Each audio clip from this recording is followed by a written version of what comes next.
నేను విశాఖలోనే ఉంటాను. ఈసారి విశాఖలోనే ప్రమాణ స్వీకారం చేస్తాను. ఈ నగరాన్ని ఒక గ్లోబల్ సిటీగా తీర్చిదిద్దుతానంటూ సీఎం వైఎస్ జగన్ విశాఖ వేదికగా చేసిన కామెంట్స్ ఆయనలోని కాన్ఫిడెన్స్కి, ఆయనలోని విజన్కి అద్దం పడుతున్నాయి. రానున్న ఎన్నికల్లో ఖచ్చితంగా గెలిచి తీరుతాననే ధీమా ఆయనలో కనిపిస్తోంది. విశాఖను పాలనా రాజధానిగా ప్రకటించగానే ఎన్నో అడ్డంకులు సృష్టించారు, కోర్టుల్లో కేసులు వేశారు. అయినా అన్నింటినీ ఎదుర్కొంటున్నా ఇదే మన పరిపాలనా రాజధాని అంటూ సముద్రమంత ఆత్మవిశ్వాసంతో చెప్పారు. అదేం చిత్రమో కానీ ఇటు చూస్తే ప్రతిపక్షాలు ఇప్పటికీ పొత్తులు, సీట్ల పంపకాల దగ్గరే ఉన్నాయి. అటు చూస్తే సీఎం జగన్ విశాఖలో ప్రమాణ స్వీకారానికి సిద్ధమంటున్నారు. అలా చెప్పాలంటే ఎంత దమ్ము ఉండాలి, గెలుపుపై ఎంత నమ్మకం ఉండాలి, గుండెల నిండా ఎంతటి ఆత్మవిశ్వాసం ఉండాలి. గెలుపుదేముంది సార్, తాను అమలు చేసిన సంక్షేమం, తాను చేసిన అభివృద్ధి ఖచ్చితంగా గెలిపిస్తాయి. అది కాదు మ్యాటర్. విశాఖపై సీఎం జగన్కు ఉన్న విజన్కు ఎవరైనా హ్యాట్స్ ఆఫ్ చెప్పాల్సిందే. ఇది అసలు మ్యాటర్. విశాఖను ఒక ఎకనామిక్ గ్రోత్ ఇంజన్లా మార్చడానికి తగిన ప్రణాళికలతో ముందుకు సాగుతున్నారు. రానున్న 10 ఏళ్లలో 1,05,000 కోట్ల రూపాయల పెట్టుబడులతో విజన్ విశాఖను ఆవిష్కరించారు. ఇదే సమయంలో సీఎం మరో మాట చెప్పారు. నేను అమరావతికి వ్యతిరేకం కాదు, దానిని శాసన రాజధానిగా కొనసాగిస్తాం. కానీ మౌలిక సదుపాయాలకే 1,00,000 కోట్లు ఖర్చు పెట్టాలి అన్నారు. నిజమే కదా? 1,00,000 కోట్ల ప్రజాధనాన్ని ఒక్కచోటే కుప్పగా పోయడం కరెక్టా? ఆలోచించాల్సింది మనమే, ఆన్సర్ చేయాల్సింది మనమే. విశాఖ వేదికగా జరిగిన ఏపీ డెవలప్మెంట్ సదస్సు సీఎం ప్రసంగంపై ప్రధానంగా 10 ప్రశ్నలు వినిపిస్తున్నాయి. అవేంటో ఒక్కసారి మనం స్క్రీన్ పైన చూద్దాం. Question number 1. ఏపీ డెవలప్మెంట్ సదస్సులో సీఎం జగన్ స్పీచ్లో విజన్ అండ్ కాన్ఫిడెన్స్ స్పష్టంగా కనిపించాయా? Question number 2. అభివృద్ధి వికేంద్రీకరణతోనే 3 ప్రాంతాల అభివృద్ధి సాధ్యమని సీఎం జగన్ బలంగా నమ్ముతున్నారా? Question number 3. పరిపాలనా రాజధాని విశాఖపై సీఎం జగన్ ఫోకస్డ్గా ఉన్నారా? Question number 4. విశాఖను ఎకనామిక్ గ్రోత్ ఇంజన్లా మార్చేందుకు ఒక విజన్తో ముందుకు సాగుతున్నారా? Question number 5. అమరావతికి వ్యతిరేకం కాకుండా 1,00,000 కోట్లు పెట్టడం కరెక్ట్ కాదని భావిస్తున్నారా? Question number 6. 10,000 కోట్లు ఖర్చు పెడితే హైదరాబాదును మించి వైజాగ్ అభివృద్ధి చెందుతుందా? Question number 7. ఎన్నికల తరువాత విశాఖ నుంచే పాలన సాగిస్తా అన్నారంటే గెలుపుపై ఫుల్ కాన్ఫిడెన్స్తో ఉన్నారా? Question number 8. విశాఖను పరిపాలనా రాజధాని చేయడానికి ఎలాంటి అడ్డంకులైనా ఎదుర్కోవడానికి సిద్ధంగా ఉన్నారా? Question number 9. తీర ప్రాంతాల్లో 4 పోర్టుల నిర్మాణంతో దేశంలోనే ఏపీని నెంబర్ 1గా నిలిపేందుకు కృషి చేస్తున్నారా? Question number 10. రాజకీయ స్వార్థ ప్రయోజనాలతో బాబు అండ్ ఎల్లో మీడియా విశాఖ ప్రయోజనాలను దెబ్బతీస్తున్నాయా? ఈరోజు విశాఖలో సీఎం ప్రసంగం తరువాత వినిపిస్తున్నటువంటి ప్రధానమైన 10 ప్రశ్నలు ఇవే. వీటిపైనే మనం చర్చించబోతున్నాము. చర్చలో పాల్గొంటున్నారు సీనియర్ జర్నలిస్ట్ దేవులపల్లి అమర్ గారు, మన స్టూడియోలో జాయిన్ అయ్యారు. ఇక గుడివాడ అమర్నాథ్ గారు, రాష్ట్ర మంత్రివర్యులు. అలాగే మరి కాసేపట్లో మనతో పాటు జాయిన్ అవుతారు డాక్టర్ సుహాసిని ఆనంద్ గారు, ఏపీ బీజేపీ అధికార ప్రతినిధి. అలాగే కొండా రాజీవ్ గాంధీ, వైఎస్ఆర్సీపీ అధికార ప్రతినిధి. ముందుగా గుడివాడ అమర్నాథ్ గారితో మాట్లాడదాం. అమర్ గారితో మాట్లాడదాం. Sir, good evening sir. Very good evening sir, ఈరోజు విశాఖలో సీఎం జగన్ గారి ప్రసంగం విన్నప్పుడు నేను విశాఖలోనే ఉంటాను, ఈసారి విశాఖలోనే ప్రమాణ స్వీకారం చేస్తాను, ఈ నగరాన్ని ఒక గ్లోబల్ సిటీగా తీర్చిదిద్దుతాను, చాలా సింపుల్గా కనిపిస్తున్న విశాఖలోనే ఉంటాను, ఈసారి విశాఖలో ప్రమాణ స్వీకారం చేస్తాననే మాట వెనుక ఒక కాన్ఫిడెన్స్ లెవెల్స్ ఎలా కనిపిస్తున్నాయి?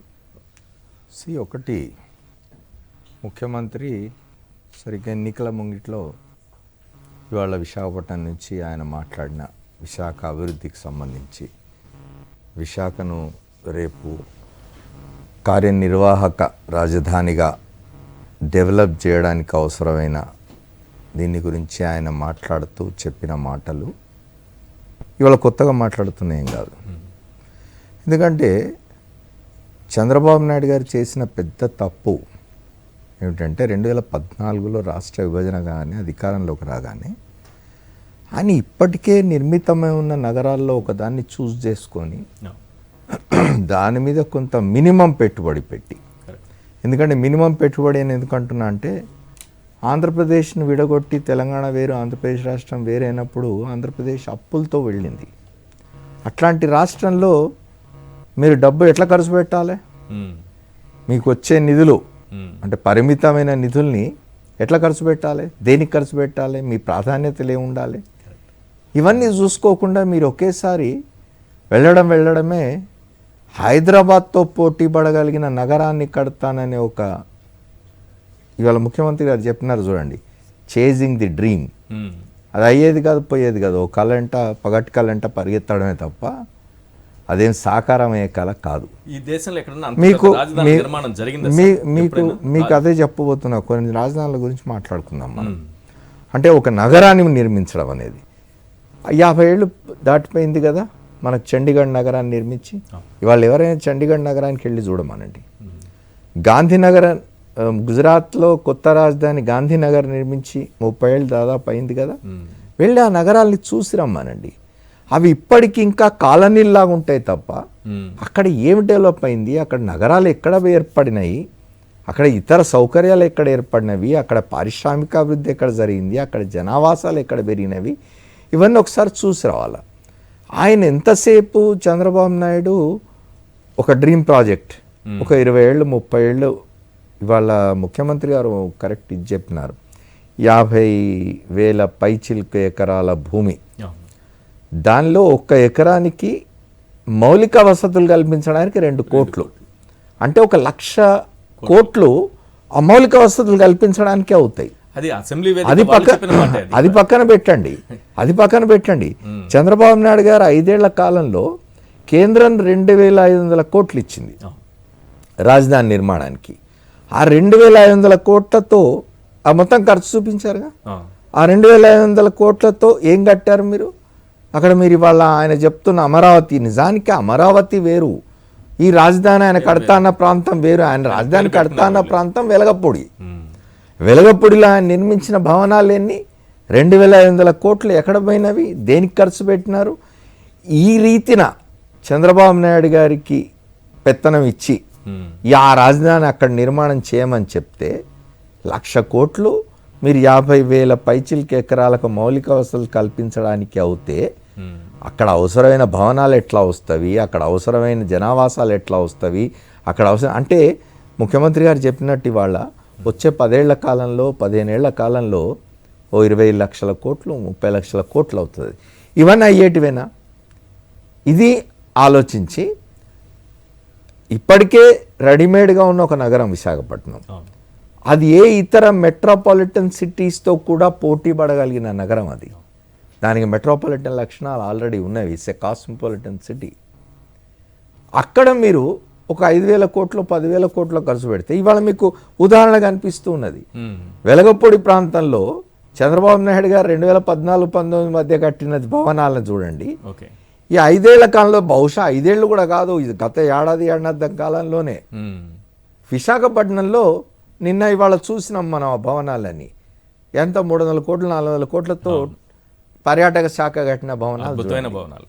అవి మీరు కంపారిజన్ పోయినప్పుడు ఇది కూడా కంపేర్ చేయొచ్చు సార్. మీరు తెలంగాణలో కట్టినటువంటి సెక్రటేరియట్ అక్కడ కట్టినటువంటి, అదే చెప్తున్నాను, ఇక్కడ ఎంత ఖర్చు పెట్టినారో అక్కడ ఎంత ఖర్చు పెట్టినారు. కాబట్టి నేనేది ఏంటంటే, ఇన్స్టెడ్ ఆఫ్ ముఖ్యమంత్రి గారు చెప్పినట్టు, instead of chasing these dreams, ప్రాక్టికల్గా ఆలోచించి, మీకు ఆల్రెడీ ఆంధ్రప్రదేశ్లో ఒక 5 నగరాలు 6 నగరాలు ఉన్నవి. విశాఖపట్నం ఉన్నది, విజయవాడ ఉన్నది, గుంటూరు ఉన్నది, తిరుపతి ఉన్నది, కర్నూలు ఉన్నది, ఇట్లాంటి 5-6 నగరాలు, రాజమండ్రి ఉన్నది, 5-6 నగరాలు మీకు ఆల్రెడీ ఉన్నవి. ఇంకొక కొత్త నగరాన్ని సృష్టిస్తా నేను 10 లక్షల కోట్లు 20 లక్షల కోట్లు ఖర్చు పెడతా అంటే అది మనం ఎవ్వరం బ్రతుకున్న కాలంలో అయ్యే పని కాదు. కాబట్టి ఇవాళ ముఖ్యమంత్రి గారు ఏదైతే చెప్తున్నారో అది చాలా ఆచరణాత్మకంగా ఉన్నది.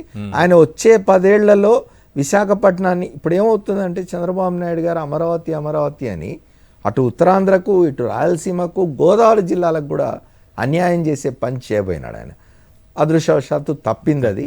వచ్చే 10 ఏళ్ల కాలంలో విశాఖపట్నాన్ని ఎట్లా అభివృద్ధి చేయబోతున్నాం, ఎట్లా దాన్ని ఎగ్జిక్యూటివ్ క్యాపిటల్గా ఒక గొప్ప దీనిగా ఐకానిక్ క్యాపిటల్గా ఎట్లా మలచబోతున్నాం అనేది ఇవాల్టి ఆయన ఉపన్యాసంలో మనకు అనిపించింది.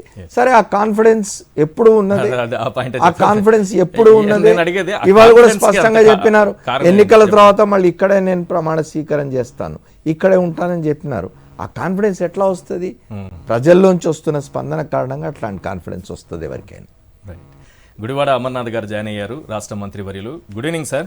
ఒకసారి మీతో మాట్లాడే ముందు ఈరోజు ముఖ్యమంత్రి గారు మాట్లాడినటువంటి మా అంశాలు, విశాఖలోనే ఉంటానని, దీన్ని పాలనా రాజధానిగా చేయటానికి తాను ఎన్ని అడ్డంకులైనా ఎదుర్కొంటున్నారని, ఖచ్చితంగా ఇక్కడే ప్రమాణ స్వీకారం చేస్తానని అన్నారు. ఒకసారి ఆ బయట విన్న తర్వాత మీతో మాట్లాడుతాను సార్. ఒకసారి బయట ప్లే చేయండి please. Moving further, Vizag would have to develop. I am assuring you, we have court cases going on, we have so many people trying to oppose everything. But I am assuring you, post-election, my stay would be in Vizag.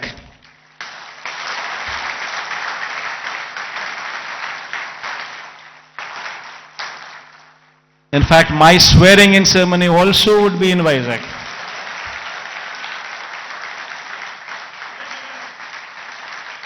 This is my commitment to Vizag.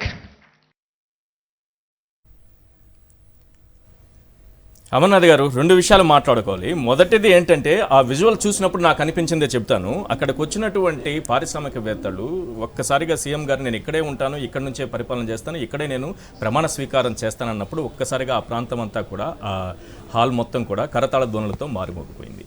నాకు అనిపిస్తోంది ఏంటంటే, ఎవరైనా సరే ఒక పారిశ్రామికవేత్త వచ్చినప్పుడు అక్కడ వనరులు చాలా అవసరం, కనెక్టివిటీ చాలా అవసరం, మౌలిక సదుపాయాలు చాలా అవసరం. వైజాగ్ లాంటి ప్రాంతం అయితే ఇవన్నీ కూడా ఉన్నాయి కాబట్టి ముఖ్యమంత్రి అక్కడికి వస్తున్నారు అని అంటే వాళ్ళకు కూడా ఒక కాన్ఫిడెన్స్ లెవెల్స్ పెరుగుతాయి. గతంలో విశాఖ వేదికగానే చంద్రబాబు దాదాపు 18,50,000 కోట్ల రూపాయలు ఒప్పందాలు చేసుకుని, అందులో ఉత్తుత్తి ఒప్పందాలన్నీ పక్కన పెడితే వచ్చే 2-3 కంపెనీలు కూడా తీసుకొచ్చి అమరావతిలో పెట్టండి అంటే వాళ్ళు కూడా వెళ్ళిపోయారు పెట్టకుండా. ఎందుకంటే ఎటువంటి సౌకర్యాలు ఉండవు, ఏ మౌలిక సదుపాయం ఉండదు, ఏ కనెక్టివిటీ ఉండదు, ఎటువంటి వనరులు ఉండవు. సో ఇక్కడ ముఖ్యమంత్రి గారు మాట్లాడిన సందర్భంలో అక్కడ పారిశ్రామికవేత్తల నుంచి వ్యక్తమైనటువంటి స్పందన పైన ఏం చెప్తారు? గుడ్ ఈవినింగ్ ఈశ్వర్ గారు. Good evening sir. ఈరోజు ముఖ్యమంత్రి గారు విజన్ డాక్యుమెంట్, విశాఖపట్నానికి సంబంధించినటువంటి విజన్, వైజాగ్ విజన్ ఏదైతే ఉందో ఇది ఈరోజు సృష్టించినటువంటిది కాదు.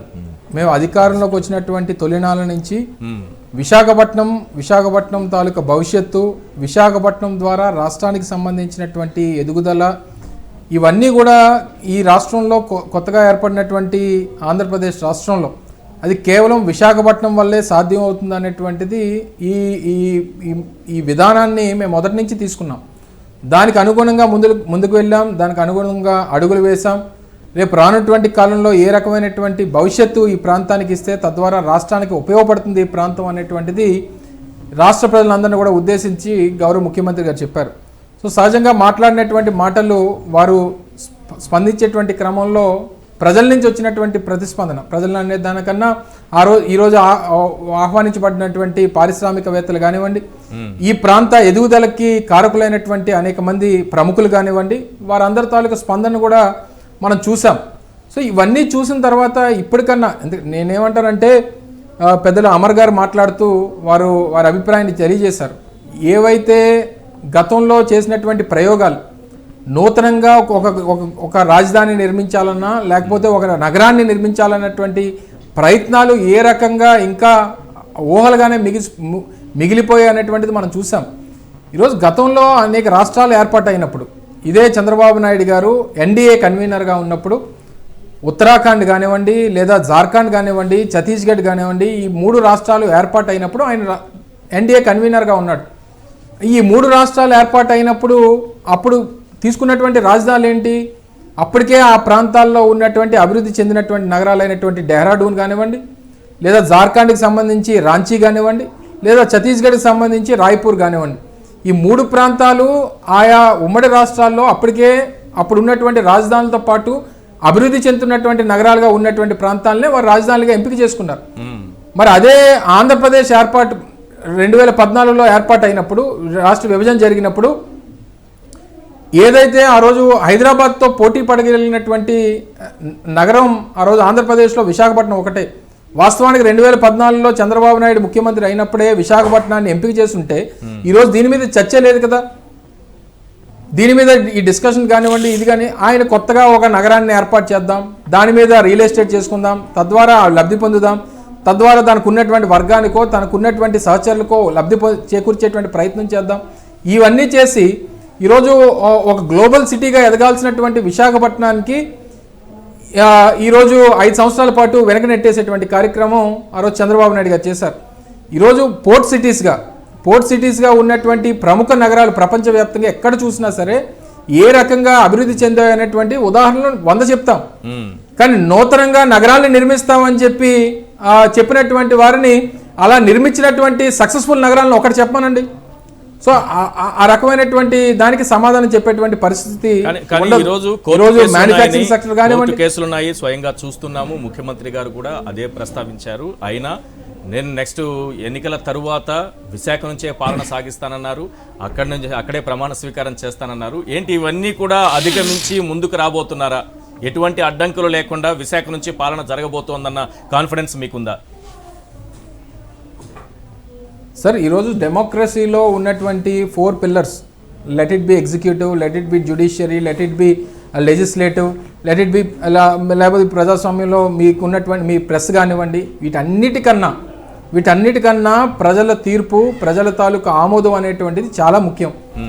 సో ఈరోజు ఏదైతే జగన్మోహన్ రెడ్డి గారు చేసినటువంటి ప్రసంగం ద్వారా వచ్చినటువంటి స్పందన కానివ్వండి, ఈరోజు నా ఫోన్లోనే చాలామంది పారిశ్రామికవేత్తలు వారు స్పందించినటువంటి తీరు, లేదా వారు పెట్టినటువంటి మెసేజ్లు, లేదా వారి అభిప్రాయాన్ని మనం చూస్తే నిజంగా గూస్ బంప్స్ వస్తాయి. ఎందుకంటే జగన్మోహన్ రెడ్డి గారు మాట్లాడినటువంటి విధానం కానివ్వండి, లేదా విశాఖపట్నానికి సంబంధించినటువంటి వారి తాలూకా విజన్ కానివ్వండి, విశాఖపట్నం పరిసర ప్రాంతాల్లో రేపు జరగబోయేటువంటి అభివృద్ధికి సంబంధించినటువంటి అడుగులు కానివ్వండి, ఇవన్నీ చూసిన తర్వాత డెఫినెట్గా మన విశాఖపట్నం కూడా ఈరోజు దేశంలో ఉన్నటువంటి ప్రముఖ నగరాల్లో మనది కూడా ఒకటి అవుతుంది అనేటువంటి ఒక నమ్మకాన్ని ఈరోజు అక్కడ ఉన్నటువంటి ప్రతి ఒక్కరికి, రాష్ట్ర ప్రజలకి కల్పించేటువంటి కార్యక్రమాన్ని మనం చేసాం. సో ఇందులో భాగంగా డెఫినెట్గా రేపు ఆంధ్రప్రదేశ్ భవిష్యత్తు విశాఖపట్నం మాత్రమే ఒక ఎకనామిక్ ఇంజిన్గా రేపు ఆంధ్రప్రదేశ్కి ఉండగలదు అనేటువంటిది ఈ ప్రభుత్వం, జగన్మోహన్ రెడ్డి గారు బలంగా నమ్ముతా ఉన్నాం. దానికి కావాల్సినటువంటి వనరులు, సౌకర్యాలు అన్నీ కూడా ఈ ప్రాంతానికి ఉన్నాయి. ఒకే ఒక ఉదాహరణ, గతంలో చంద్రబాబు నాయుడు గారు అనేక సభలు, సదస్సులు నిర్వహించారు. మరి ఇవన్నీ ఎందుకు ఆ రోజు విజయవాడలోనే నిర్వహించాల్సింది, లేదా అమరావతిలోనే నిర్వహించాల్సింది, ఎందుకు నిర్వహించలేదు? విశాఖపట్నంలో ఎందుకు పెట్టాడు ఆ కార్యక్రమాలన్నీ? ఇన్ఫ్రాస్ట్రక్చర్ ఉంది కాబట్టి, ఇక్కడ అవకాశాలు ఉన్నాయి కాబట్టి, కనెక్టివిటీ ఉంది కాబట్టి, కావాల్సినటువంటి ఫెసిలిటీస్ ఇక్కడ ఉన్నాయి కాబట్టి అనేటువంటిది మొదటి నుంచి అందరికి తెలిసినటువంటి గతంలో చంద్రబాబు ఏం మాట్లాడారో కూడా విశాఖ గురించి, మరి ఆయన మళ్ళీ ఎందుకు యూటర్న్ తీసుకున్నారు, ఏ రకమైన అభిప్రాయాన్ని వ్యక్తం చేస్తున్నారు తర్వాత మనం చూస్తున్నాం. ఇప్పుడు విశాఖకు పాలనా రాజధాని వెళ్లకుండా ఎటువంటి కోర్టు కేసులు వేసి అడ్డుకుంటున్నారు, ఇవన్నీ చూస్తున్నాము. గతంలో విశాఖ గురించి చంద్రబాబు అభిప్రాయం కూడా ప్రజలకు తెలియాలి. ఇప్పుడు మీరు చెప్పిన పాయింట్ని నేను ఒకసారి వినిపిస్తా, చంద్రబాబు గారి మాటల్లోనే వినండి. నాకు ఎప్పుడు విశాఖపట్నం పైన ఒక అభిమానం. ఆ సిటీకి పోతే నేను ప్రపంచాన్ని మర్చిపోతాను. దిశ అంత మంచి సిటీ, అది మంచి వనరులు ఉన్నాయి, ఎక్కడ లేని వనరులు ఉన్నాయి. భారతదేశానికి ఆర్థిక రాజధాని కాగలిగిన సత్తా ఉండే జిల్లా విశాఖపట్నం. దిశ దాని డౌట్ లేదు. బాంబే తర్వాత ఇంకో బాంబేగా తయారు చేయొచ్చు, అన్ని అవకాశాలు ఉన్నాయి. ఇప్పుడు మీరిద్దరు చెప్పాలి సార్. ఫస్ట్ అమర్నాథ్ గారితోనే అంటే, ఎందుకు చంద్రబాబు ఇంత గొప్పగా విశాఖ గురించి మాట్లాడి ఒక్కసారిగా ఆయన అనేక విషయాలు యూటర్న్ తీసుకున్నారు, విశాఖ విషయంలో కూడా యూటర్న్ తీసుకున్నారా? ఎందుకు మళ్ళీ విశాఖకు పాలనా రాజధాని వెళ్లకుండా ఇన్ని రకాలుగా అడ్డుకుంటున్నారు అమర్నాథ్ గారు? సార్ ఒకటి సార్, ఇందులోని నాయకుడు అనేటువంటి వ్యక్తి, రాష్ట్రాన్ని పాలించేటువంటి వ్యక్తి స్వార్థాన్ని ఏ రోజు కూడా చూసుకోకూడదు. మనం చేసేటువంటి నిర్ణయాల వల్ల, మన పరిపాలన వల్ల, మనం తీసుకోబోయేటువంటి నిర్ణయాల వల్ల భవిష్యత్ తరాలకి, భవిష్యత్తు రాష్ట్రానికి ఏ రకంగా ఉపయోగపడుతుంది అనేటువంటి ఆలోచన ఉండాలి తప్ప, ఇందాక ముఖ్యమంత్రి గారు కూడా మాట్లాడుతూ ఒక మంచి మాట చెప్పారు. ఒకవేళ నిజంగా నాకు స్వార్థం ఉండుంటే నేను కూడా కడపలో పెట్టుకునేవాడిని కదా, నా సహచరులో, లేకపోతే నాకు కావాల్సినటువంటి మనుషులో ఉన్నటువంటి ప్రాంతం, నేను పుట్టినటువంటి జిల్లా కడపలో పెట్టుకునేవాడిని కదా. మాట అన్నారు. రాజధాని పైన చర్చ జరుగుతున్న సందర్భంలో ఆ రోజు అసెంబ్లీలో పులివెందుల్లో పెట్టుకోవాలనుకుంటున్నావా రాజధాని అంటూ చంద్రబాబు, మిగతా టీడీపీ నాయకులు ఏ రకంగా అవమానించారో చూసాం కదా. అదే సార్, అంటే వాళ్ళకి నిజంగానే ఇప్పుడు అధికారంలోకి వచ్చిన తర్వాత ఆయన పెట్టుకోవాలంటే కడపలో పెట్టుకోవచ్చు కానివ్వండి, పెట్టుకోవచ్చు. అదే అంటున్నా, ఆ మాట ముఖ్యమంత్రి గారు నోటితో చెప్పారు. ముఖ్యమంత్రి గారు వారి ప్రసంగంలో దాన్ని ప్రస్తావించడం జరిగింది. ప్రస్తావించి చెప్పడం జరిగింది. ఈరోజు ఆంధ్రప్రదేశ్లో ఉన్నటువంటి నగరాల్లో ఈరోజు 3rd క్లీనెస్ట్ సిటీ, ఈరోజు అనేక మెట్రోస్ ఉన్నాయి, అనేక రాజధానులు దేశంలో ఉన్నాయి. 3rd క్లీనెస్ట్ సిటీ విశాఖపట్నం దేశంలో, 9th రిచెస్ట్ సిటీ దేశంలో విశాఖపట్నం. ఈరోజు పర్ క్యాపిటల్ ఇన్కమ్ మిగిలినటువంటి నగరాలతో కంపేర్ చేస్తే, ఆంధ్రప్రదేశ్లో ఉన్నటువంటి మిగిలినటువంటి నగరాలతో కంపేర్ చేస్తే మన స్టేట్ యావరేజ్ కంటే వే హెడ్ విశాఖపట్నం తాలూకా పర్ క్యాపిటల్ ఇన్కమ్ ఉంది. కావాల్సినటువంటి మ్యానుఫ్యాక్చరింగ్ సెక్టర్ ఉంది, ఫార్మా సెక్టర్ ఉంది, ఐటీ సెక్టర్ ఉంది, కావాల్సినటువంటి పిఎస్యూస్ విశాఖపట్నంలో ఉన్నాయి, డిఫెన్స్ సెక్టర్ విశాఖపట్నంలో పనిచేస్తుంది. India's first naval base create అయింది విశాఖపట్నంలో. భారతదేశానికి ఫస్ట్ నేవల్ బేస్ క్రియేట్ అయింది విశాఖపట్నంలో. టూరిజం సెక్టర్ ఉంది, కావాల్సినటువంటి అన్ని వనరులు ఉన్నాయి, కావాల్సినటువంటి కనెక్టివిటీ ఉంది, బ్రహ్మాండమైనటువంటి పోర్టులు ఉన్నాయి, కావాల్సినటువంటి నేషనల్ హైవే కనెక్టివిటీ ఉంది, కావాల్సినటువంటి రోడ్డు కనెక్టివిటీ ఉంది, కావాల్సినటువంటి రైల్ కనెక్టివిటీ ఉంది. ఇన్ని ఫెసిలిటీస్, కొత్తగా ఇంటర్నేషనల్ ఎయిర్పోర్ట్ రాబోతా ఉంది, కొత్తగా ఒక నూతన పోర్ట్, మూలపేట పోర్ట్ నిర్మాణం జరుగుతూ ఉంది. ఇన్ని కావాల్సినటువంటి ఎడ్యుకేషనల్ ఇన్స్టిట్యూషన్స్ ఉన్నాయి. ఇన్ని ఉన్నటువంటి నగరాన్ని కాదనేసి ఇంకెక్కడో చేస్తాం, ఏదో చేస్తాం అని చెప్పినటువంటి దానికి జస్టిఫికేషన్ కూడా వాళ్ళు చెప్పాలి కదా. ఏదో నాకు ప్రేమ ఉందని చెప్తే సరిపోదు, అమర్నాథ్ నాకు ప్రేమ ఉందని చెప్తే సరిపోదు. ఆ ప్రేమ, ఉన్నటువంటి ప్రేమను ఏ రకంగా చూపిస్తున్నాం అనేటువంటిది కావాలి. అమర్నాథ్, ఇప్పటిదాకా మీరు సార్ నమస్తే సార్. నమస్తే. ఇప్పటిదాకా మీరు చెప్పినవన్నీ కూడా చంద్రబాబు నాయుడు గారికి బాగా తెలుసు. ఆయన శాసనసభ వేదికగానే ఆయన విశాఖపట్నాన్ని ఎంత గొప్పగా మెచ్చుకున్నాడో చూసినాం. అయితే ఇంత ఉన్నా, ఇన్ని ఉన్నా, విశాఖపట్నం ఇంత గొప్ప నగరం అయినా కూడా ఎందుకు ఆయన అమరావతి ప్రాజెక్ట్ పెట్టుకున్నాడు అనుకుంటున్నారు మీరు? అదొక బిజినెస్ వెంచర్ ఆయనకు. నిజానికి మనం ఇవాళ అమరావతి ప్రాజెక్ట్ గురించి మాట్లాడుకున్నట్టయితే it's a private business venture. అది అక్కడ ఏమిటి అని అంటే, మీరు ఒక 20,000 ఎకరాల ప్రభుత్వ భూమి ఉంటే ఓ 35,000, 33,000 ఎకరాల భూములు రైతుల దగ్గర తీసుకున్నాం అని అన్నారు. మీరు మొత్తం లెక్కలు తీయించి చూడండి, ఆయన రైతులతో చేసుకున్న ఒప్పందాలను మీరు చూడండి. మళ్ళా అందులోంచి దాదాపు 11,000 ఎకరాల భూమి అభివృద్ధి చెందిన రాజధానిలో ఉంటుంది. మిగతాదంతా కూడా మళ్ళీ రైతులకు పోతుంది వేరే రూపాల్లో. అంటే ఏమిటి, మీరు 1,00,000 కోట్లు, 2,00,000 కోట్లు, 3,00,000 కోట్లు దాని మీద పెట్టి, అంటే రాష్ట్ర ప్రజలందరి డబ్బు దాని మీద పెట్టి దాన్ని డెవలప్ చేసిన తర్వాత లాభపడేది ఎవరు?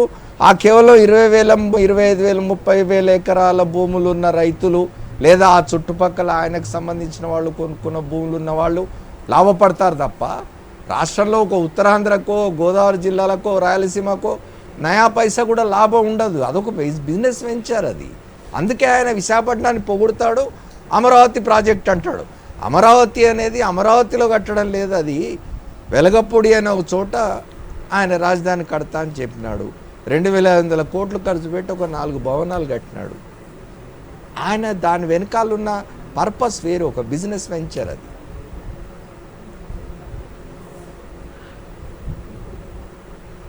అంతే కదా అమర్నాథ్ గారు? ఎస్ సార్, అందుకనే నేను సిఆర్డిఏ అనేది మొదటి నుంచి, సిఆర్డి అనేటువంటి దానికి మొదటి నుంచి ఒక నామకరణం చేశా. It's Chandrababu real estate development authority అనేటువంటిది మొదటి నుంచి చెప్తున్నాను నేను. 5 సంవత్సరాల నుంచి సిఆర్డిఏ అనేటువంటి దానికి abbreviation Chandrababu real estate development authority. ఆయనకు ఒక బిజినెస్ వెంచర్, పెద్దలు అమర్ గారు చెప్పినట్టు ఆయనకు ఒక బిజినెస్ మాడ్యూల్ అది.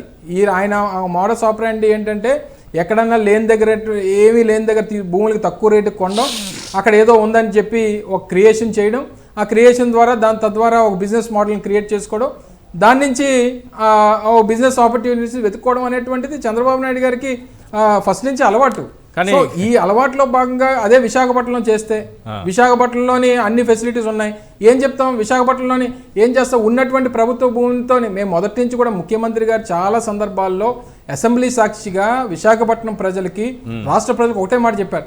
రేపు విశాఖపట్నంలో పెట్టబోయేటువంటి సెక్రటేరియట్ బిల్డింగ్స్ కానీ, లేదా గవర్నమెంట్కి కావాల్సినటువంటి ఇతరేతర సౌకర్యాలు కానీ కేవలం ప్రభుత్వ భూమిల్లో మాత్రమే పెడతాం, ఒక్క సెంటు భూమి కూడా ఎక్విజిషన్ చేయము, పూలింగ్ చేయము అనేటువంటి మాట ఇవ్వడం జరిగింది. So that's our commitment. So నిజంగా ఏదో ఎవరితో పూలింగ్ తీసుకొని చేసేసి ఏదో చేయాలనుకుంటే మాకు ఆలోచన ఎప్పుడూ లేదు. ఉన్నటువంటి ప్రభుత్వ భూమిలో, ఇందాక ముఖ్యమంత్రి గారు కూడా ఆఖరిగా సభ జరుగుతున్నప్పుడు ఆఖరిగా ఒక ఐకానిక్ బిల్డింగ్ సంబంధించినటువంటి డిజైన్ ని చూపించడం జరిగింది. సో మొత్తం ఆ సెక్రటేరియట్ అండ్ హెచ్ఓడిస్ సంబంధించినటువంటి టోటల్ ఆఫీస్ అంతా కూడా కేవలం ఆ బిల్డింగ్ లోనే ఉంటది. అంతకు మించి స్పేస్ అవసరంలా. మిగిలినటువంటి డిపార్ట్మెంట్స్కో లేకపోతే మిగిలినటువంటి ఆఫీసర్స్ క్వార్టర్స్ సంబంధించినటువంటి అంత 2,000 ఎకరాలు ఉంటే 50,000 2,000 ఎకరాలు ఉంటే ఎక్కువ కదా సార్. అవసరం ఉండదు. కానీ ఇప్పుడు ఆ అమరావతిలో ఆందోళన చేస్తున్న వాళ్ళు లేకపోతే భూములు ఇచ్చిన వాళ్ళకి ఏం చెప్తారు సార్? ఒకటి, ముఖ్యమంత్రి గారు ఆ విషయంలో కూడా చాలా కేటగారికల్ గా చెప్పారు. అమరావతి అనేటువంటి దాని మీద నాకు ఏ రోజు ద్వేషం లేదు, నాకు ఆ ప్రాంతం మీద కోపం లేదు. ఎందుకుంటది నాకు ఆ ప్రాంతం మీద ద్వేషం కానీ కోపం కానీ ఎందుకుంటది? అక్కడ తప్పు చేసింది ఆ ప్రాంత ప్రజలు కాదు, అక్కడ తప్పు చేసినటువంటిది అక్కడ రైతులు కాదు, అక్కడ తప్పు చేసినటువంటిది చంద్రబాబు నాయుడు గారు, ఆయన తాలూకా మనుషులు, ఆయన బినామీలు మాత్రమే తప్పు చేశారు తప్ప అక్కడ రైతులతోనో అక్కడ ప్రజలంటేనో ఈ ప్రభుత్వానికి కానీ జగన్మోహన్ రెడ్డి గారికి కానీ అసలు కోపం లేదు అనేటువంటి మొదటి నుంచి చెప్పారు. ఎందుకు? ఒక రాష్ట్రానికి ముఖ్యమంత్రిగా ఉన్నటువంటి వ్యక్తి 3,648 కిలోమీటర్లు పాదయాత్ర చేసి అన్ని ప్రాంతాల కష్టాలు తెలుసుకొని ప్రతి ప్రాంతంలో ఉన్నటువంటి విధానాలు అక్కడ ఇబ్బందులను అన్ని తెలుసుకొని వచ్చినటువంటి వ్యక్తి, ఈరోజు అన్ని ప్రాంతాలు బాగుండాలని చెప్పి కోరుకున్నటువంటి వ్యక్తి ఈరోజు ఒక ప్రాంతం మీద కక్ష కట్టాల్సినటువంటి అవసరం ఏముంటుంది? సో వాళ్ళకి ఉన్నటువంటి కమిట్మెంట్, వాళ్ళకి గత ప్రభుత్వం ఇచ్చినటువంటి కమిట్మెంట్స్ కానివ్వండి, లేదా గత ప్రభుత్వం చెప్పి చేస్తాననేటువంటి విషయాలు కానివ్వండి, వాటన్నిటికి కూడా ఈ ప్రభుత్వం కట్టుబడి ఉంది. అందుకని అక్కడ లెజిస్లేటివ్ క్యాపిటల్గా దాన్ని కొనసాగించాలన్నటువంటి మా ప్రభుత్వ విధానాన్ని వారికి తెలియజేస్తూ ఉన్నాం. ఆ ప్రాంతం మీద కానీ ఆ ప్రాంత ప్రజల మీద కానీ ఆ ప్రాంతంలో ఉన్నటువంటి ఏ ఒక్క వ్యక్తి మీద ఈ ప్రభుత్వానికి ద్వేషం లేదు, ఈ కోపం లేదు అనేటువంటి విషయాన్ని కూడా మీ ద్వారా తెలియజేస్తా ఉన్నాం. కానీ తాము అధికారంలోకి వస్తే అమరావతినే రాజధానిగా చేస్తాము, కంటిన్యూ చేస్తామని చంద్రబాబు పవన్ కళ్యాణ్ సంక్రాంతి రోజు అదేదో గంగిరెద్దులు పండుగ చేసిన రోజు చెప్పారుగా. వాళ్ళిద్దరు ఆ పండుగ చేసుకుని మరీ చెప్పారు. ఏంటి ప్రజలు ఏ వైపు ఆలోచించాలి? గంగిరెద్దుల పండుగ అంటే వేరే రకంగా అనుకున్నారు వాళ్ళు చేసిన ప్రజలు. అలా కాదు, వాళ్ళ ఉద్దేశం ఏంటంటే మనం చెప్పింది ప్రజలు కూడా గంగిరెద్దుల్లా బొర్ర ఊపుతారు అనుకునేటువంటిది వారి విధానం. సో ప్రజలు అంత అమాయకులు కాదు. ఇప్పుడు రాష్ట్ర ప్రజలు దేన్ని యాక్సెప్ట్ చేస్తారనుకుంటున్నారు? కరెక్ట్గా చెప్పండి, స్ట్రైట్గా చెప్పండి సార్. ఒక్కటే సార్, రేపు జరగబోయేటువంటి ఎన్నిక జగన్మోహన్ రెడ్డి గారికి చంద్రబాబు నాయుడు గారికి మధ్య జరుగుతుంది. జగన్మోహన్ రెడ్డి గారి క్రెడిబిలిటీకి చంద్రబాబు నాయుడు గారి తాలూకు వెన్నుపోటుకి మధ్యలో జరుగుతుంది. జగన్మోహన్ రెడ్డి గారి ఇచ్చినటువంటి మాట కట్టుబడి ఉండేటువంటి తత్వానికి చంద్రబాబు నాయుడు గారు ఏ రోజు మాట మీద నిలబడడు అనేటువంటి ఒక అంశానికి మధ్యలో జరుగుతున్నట్టు. జగన్మోహన్ రెడ్డి గారి ధర్మానికి చంద్రబాబు నాయుడు గారి తాలూకా అధర్మానికి మధ్యలో జరుగుతున్నటువంటి పోరాటం రేపు జరగబోయేది. సో ఈ ఇద్దరి మధ్యలో జరగబోయేటువంటి యుద్ధం, ఈ ఇద్దరి మధ్యలో జరగబోయేటువంటి దాంట్లో డెఫినెట్గా జగన్మోహన్ రెడ్డి గారి వైపే ప్రజలందరూ కూడా ఉంటారు. సో డెఫినెట్గా, ఎందుకంటే జగన్మోహన్ రెడ్డి గారు ఏదైనా మాటిస్తే ఆ మాటకు కట్టుబడి ఉంటాడు అనేటువంటి ఒక నమ్మకం ఇప్పటికే రాష్ట్రంలో ఉన్నటువంటి 5 కోట్ల మంది ప్రజలకి ఉంది. చంద్రబాబు నాయుడు గారు ఏదైనా మాటిస్తే ఆ మాట మీద నిలబడ్డు అనేటువంటిది కూడా ప్రజల్లో ఉంది. సో అందుకనే రేపు డెఫినెట్గా ప్రజలకి మా గట్ ఫీలింగ్ ఈ రాష్ట్రంలో జగన్మోహన్ రెడ్డి గారు మళ్ళీ గతంలో వచ్చినటువంటి మెజారిటీల కంటే మంచి మెజారిటీతో రేపు అధికారంలోకి వస్తారు. ఈ రాష్ట్ర ప్రజల గట్ ఫీలింగ్ కూడా జగన్మోహన్ రెడ్డి గారు అధికారంలోకి రావాలనేటువంటి ఫీలింగే రాష్ట్ర ప్రజలకు ఉంది. సో వారు ఏం చెప్పినా వినేటువంటి పరిస్థితిలో ప్రజలు లేరనేటువంటిది వారు గమనించారు. సార్ మీరు చెప్పాలి సార్, ఇది వికేంద్రీకరణ రూపంలో ఇప్పుడు ముఖ్యమంత్రి గారు మన అన్ని ప్రాంతాలు సమానం అని చెప్తున్నారు. ఇక్కడేమో 1,00,000 కోట్లు పోసి ఒకే చోట రాజధాని నిర్మించాలి, ఒక సూపర్ రాజధాని కట్టుకోవాలనేది చంద్రబాబు ఆలోచన. ఇక్కడ మేము అధికారంలోకి వస్తే మళ్ళీ అమరావతి క్యాపిటల్గా కొనసాగుతుందని చంద్రబాబు పవన్ కళ్యాణ్ ఇద్దరూ కలిసి మన సంక్రాంతి రోజు చెప్పారు. ప్రజలు ఏ రకంగా ఆలోచించే అవకాశం ఉంది? వాళ్ళ ఆలోచన విధానం ఈ రాష్ట్రానికి ఏం కావాలనుకుంటున్నారు? ఎట్లాంటి రాజధాని కావాలనుకుంటున్నారు? ప్రజలంటే ఎవరు? అమరావతిలో నువ్వు సేకరించిన 35,000 ఎకరాల సంబంధించిన రైతులే ప్రజల, ఆంధ్రప్రదేశ్ ప్రజల 5 కోట్ల జనాభా ఉన్నది ఆంధ్రప్రదేశ్లో. నేను ఇంతకుముందు కూడా చెప్పింది మళ్ళీ రీటరేట్ చేస్తూ ఉన్నాను. నేను ఆ 20-30,000 ఎకరాలకు సంబంధించిన రైతుల కోసం అని చెప్పి పట్టుబట్టి నువ్వు అక్కడే నేను అమరావతి పెడతా అంటే రాష్ట్ర వ్యాప్తంగా ఉన్న వాళ్ళు ఎంతమంది ఉంటారో 20,000 మంది 30,000 మంది ఉంటారు. కోట్లాది మంది ప్రజలు, ఉత్తరాంధ్ర 3 జిల్లాల్లో ఉన్న ప్రజలు కానీ, రాయలసీమ 4 జిల్లాల్లో ఉన్న ప్రజలు కానీ, గోదావరి జిల్లాలు 2 జిల్లాల్లో ఉన్న ప్రజలు కానీ ఎందుకు దీనికి ఆమోదం తెలపాలా? ఎందుకంటే ఇక్కడ మనం లెక్కలు కూడా తీసుకున్నట్టయితే రేపు నువ్వు మొత్తం ఈ రాష్ట్రం మొత్తం నుంచి వచ్చే ప్రజల నుంచి వచ్చే దీన్ని తీసుకొని ప్రజాధనాన్ని మొత్తం తీసుకొని పోయి లేదా అప్పులు చేసి లక్షల కోట్లు ఖర్చు పెట్టి అక్కడ ఒక నీ గొప్పల కోసం అని చెప్పి లేకపోతే రేపు భవిష్యత్తులో నేను నిలిచిపోవాలనే ఒక ఆలోచనతోటి నువ్వు అక్కడ నగరాన్ని నిర్మించి తలపెడితే అది ఇప్పుడప్పుడే పూర్తయ్యే నగరం కాదు. అక్కడేం రాజధాని పూర్తిగా ప్రారంభమయ్యే పరిస్థితి లేదు. ఇంకో 20 ఏళ్ళు 30 ఏళ్ళు పడుతుంది. ఆ 20 ఏళ్ళు 30 ఏళ్ళు పట్టడానికి నువ్వు ఇవాళ 1,00,000 కోట్లు ముఖ్యమంత్రి గారు ఎక్స్ప్లెయిన్ చేసినట్టుగానే మౌలిక సదుపాయాల కోసం 50,000 ఎకరాల్లో 1,00,000 కోట్లు ఖర్చు పెడితే ఈ 1,00,000 కోట్లు మిగతా భవనాలు కానీ మిగతా నగరాన్ని నిర్మాణానికి కానీ ఇంకో 20 లక్షల కోట్లు 30 లక్షల కోట్లు వచ్చే 10-20 సంవత్సరాల్లో అది ఎంత అవుతుంది? ఇది ఆంధ్రప్రదేశ్ ప్రజలు భరించగలిగే మొత్తమేనా? ఎవరి కోసం చేస్తున్నట్టు ఇది? అక్కడ రాజధాని కట్టడం వల్ల ఏమిటి? ఇవాళ జగన్మోహన్ రెడ్డి గారు ఏం చెప్తున్నారు?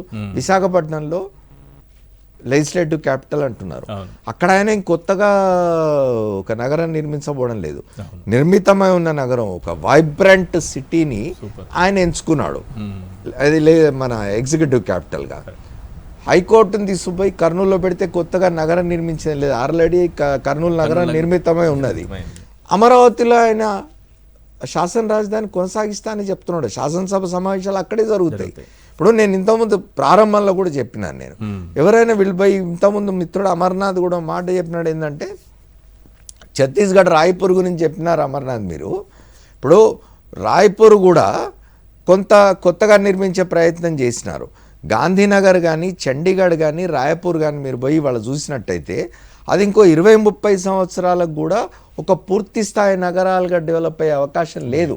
గాంధీనగర్ నిర్మించి 30 ఏళ్ళు అయింది, చండీగఢ్ నిర్మించి ఒక 50 ఏళ్ళు అయింది. మీరు అక్కడ పోయి ఆ నగరాలు తిరిగి రండి, ఎట్లా ఉన్నాయి అవి. అవి ఒక ఫుల్ ఫ్లెడ్జ్డ్ సిటీస్గా డెవలప్ కావడం అంత సులభం కాదు. అక్కడ ఇండస్ట్రియల్ డెవలప్మెంట్ కానీ అక్కడ ఇతర ఐటీ కంపెనీలు రావడానికి కానీ ఇంకోటి కానీ అంత సులభమైన విషయం కాదు. విశాఖపట్నం ఆల్రెడీ ఇప్పుడు మీకు ఇంకోటి, ఆంధ్రప్రదేశ్లో మీరు ఐటీ కంపెనీల కోసం కావాలంటే రాయలసీమలో కొన్ని ఉన్నాయి ప్రాంతాలు. ఇవాళ మీకు సెజ్ ఉన్నది. రాజశేఖర రెడ్డి గారు చాలా దూరదృష్టితో ఆలోచించి చేసింది కదా. ఆయన సెజ్ల మీద విమర్శలు చేసే వాళ్ళు చేస్తారు, కానీ ఇవాళ శ్రీ సిటీ సెజ్ అనేది ఇట్స్ అ లివింగ్ ఎగ్జాంపుల్. ఎట్లా మీకు ఇండస్ట్రియల్ డెవలప్మెంట్కి కానీ లేకపోతే ఎంప్లాయ్మెంట్ జనరేషన్ కానీ ఈ సెజ్లో అవసరం. ఆయన విశాఖను సెజ్ దీని ద్వారా డెవలప్ చేయాలనుకున్నారు. ఇటు శ్రీ సిటీ లాంటిది, తర్వాత హైదరాబాద్, ఈ మూడు అంటే ఉమ్మడి రాష్ట్రం ఉన్నప్పుడు రాజశేఖర్ రెడ్డి గారు ఈ 3 ప్రాంతాలని తీసుకొని 3 ప్రాంతాల్లో కూడా ఇండస్ట్రియల్ డెవలప్మెంట్ కోసం ఈ ఆలోచన చేసినాడు ఆయన. ఇవాళ అదే బాటలో జగన్మోహన్ రెడ్డి పోతూ ఉన్నాడు. ఇండస్ట్రియల్ డెవలప్మెంట్కి కానీ ఐటీ డెవలప్మెంట్కి కానీ. తర్వాత ఆయన తన ఉపన్యాసంలో చెప్పినారు ముఖ్యమంత్రి వాళ్ళ, basically this an agrarian state Andhra Pradesh అనేది. తర్వాత ఎన్ని వనరులు మీకు ఇవాళ విశాఖపట్నం అనేది రోడ్వేస్, రైల్వేస్, సీ, తర్వాత ఆకాశయానం, 4 రకాలుగా కనెక్టివిటీ ఉన్న నగరం కదా విశాఖపట్నం. దాన్ని కాదని ఆయన మెచ్చుకున్నాడుగా శాసనసభలో చంద్రబాబు. విశాఖపట్నం ఎంత గొప్ప నగరం, ఇవాళ ఎందుకు అభ్యంతర పెడతాడు ఆయన విశాఖపట్నాన్ని ఎగ్జిక్యూటివ్ క్యాపిటల్ చేస్తాడు, ఎందుకు అమరావతి కావాలి అని మాట్లాడుతున్నారు, ఎందుకు సంక్రాంతి నాడుపోయి కోడి పుంజాలను పట్టుకొని ఎందుకు ఏమంటారు వాటిని కోడి పందాలు ఆడినారు ఇద్దరు, చంద్రబాబు నాయుడు అండ్ పవన్ కళ్యాణ్. అక్కడ ఏమున్నదని మీరు నేను అనేది. ఇంకా పోనీ ఇంకో 5 ఏళ్లకో 10 ఏళ్లకో అక్కడ నువ్వు పూర్తి స్థాయిలో ఒక నగరాన్ని నిర్మించగలననే ఒక భరోసా ఎవరికైనా ఇవ్వగలవా? నీకు దగ్గర అంత నిధులు ఉన్నవా? ఎక్కడి నుంచి వస్తాయి నిధులు? గతంలో మీరు చేసిన ఎక్స్పెరిమెంట్స్ ఎవరికి తెలియదు. ఆ సింగపూర్లో మీరు చేసిన వ్యవహారం ఏంటి? ఆ సింగపూర్లో మీరు ఎవరినైతే అసోసియేట్ చేసుకున్నారో ఆ వ్యక్తి వాళ్ళు ఎక్కడున్నాడు, ఏం జరుగుతుంది అక్కడ? రైట్, ఒకసారి మన ముఖ్యమంత్రి గారి బయట విందాము. ఈ అమరావతికి సంబంధించి ఆయన ఏం మాట్లాడారో దానిపైన అమర్నాథ్ గారితో మాట్లాడదాం. సీఎం గారు ఏమన్నారో ఒకసారి ఆ బయట ప్లే చేయండి. All these people become part of this vision, only then we can realize Vizag is the next competitor in a decade's time to Hyderabad, Bangalore or Chennai. In fact, why I was opposed to the idea of having Amaravati as a capital. There is nothing against it. In fact, I am one person who advocates the view that Amaravati should also have a legislative capital. In fact, I'm also one person who advocates the view that Kurnool should also have a judicial capital. Nothing against it. But then, the fact of the matter is, Amaravati is on a virgin land. 50,000 acres of barren land. Nothing there. Yes Amarnath garu, 1,00,000 కోట్లు అనేది ఎవరిస్తారు, ఎక్కడి నుంచి తీసుకొస్తారు? 1,00,000 కోట్లు పెట్టడం వల్ల కలిగేటటువంటి ప్రయోజనం ఏంటి? ఎందుకు అమరావతి పైన 1,00,000 కోట్ల పెట్టుబడితో ఒక రాజధాని నిర్మించాలనే ఆలోచనలోకి చంద్రబాబు వెళ్ళిపోయారు? సార్, ఇది క్లియర్గా ఇందాక మీకు చెప్పినట్టు ఒక ప్రైవేట్ వ్యక్తి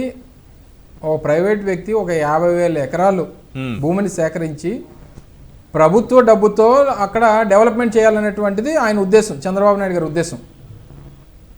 అంటే ఆయన సంస్థకు సంబంధించో లేదా ఆయన బినామీలకు సంబంధించో, ఆయనకు కావాల్సినటువంటి వర్గానికి సంబంధించో, ఆయనకు కావాల్సినటువంటి వ్యక్తులకు సంబంధించో ఈ ల్యాండ్ పూలింగ్ పేరిట భూములన్నీ సేకరించి మళ్ళీ దాంట్లో కూడా ప్రభుత్వ డబ్బు పెట్టే మళ్ళీ దానికి ఇవి అంతా ముఖ్యమంత్రి గారు చెప్పింది కూడా ఏంటి క్లియర్గా, కేవలం road infrastructure, water supply, electrification, ఈ మూడిట్లకే కేవలం ఎకరానికి 2 కోట్ల రూపాయలు అవసరం అవుతుందని చెప్పి గత ప్రభుత్వం ఇచ్చినటువంటి డీటెయిల్ ప్రాజెక్ట్ రిపోర్ట్లో మెన్షన్ చేసినటువంటి అంశాలు. అంటే ఈ 50,000 ఎకరాలకి 2 కోట్ల రూపాయలు చెప్పిన 1,00,000 కోట్లకు కావాలని చెప్పి. సో ఇవన్నీ జరిగేటువంటి పనులేనా?